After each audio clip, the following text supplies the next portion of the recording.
Hello friends, welcome to make it sweet. இன்றைக்கி நம்ம ஒரு அருமையான சில்லுன்னு வெயிலுக்கு ஏற்ற மாதிரி மில்க் ஷேக் தாங்க பார்க்க போகிறோம். வாழைப்பழம் வச்சு தான் நான் இன்றைக்கி நேந்திரம் பழம் தான் எடுத்திருக்கேன். அதை வச்சு தான் இன்றைக்கி நான் மில்க் ஷேக் செய்ய போகிறேன். நல்லா பழுத்த பழமாக எடுத்துக்காங்க. தோலை உரிச்சிட்டு மிக்ஸி ஜாரில் இது போல் கட் பண்ணி சேர்த்துக்காங்க. 2 கப் அளவுக்கு பால் எடுத்து காய்ச்சி ஆற வச்சு ஃப்ரிட்ஜில் சில்லுன்னு வச்சு எடுத்துக்காங்க.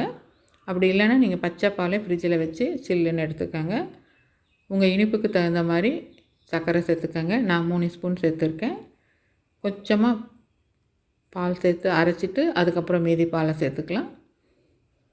அரைஞ்சி வந்தாச்சு பாருங்கள். திரும்ப இருக்கிற பாலெல்லாம் சேர்த்துக்காங்க.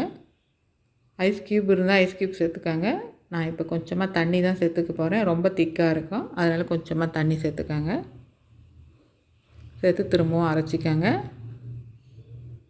அரைஞ்சி வந்தாச்சு பாருங்கள். இப்போ நாம் ஒரு கிளாஸில் ஊற்றிக்கலாம்.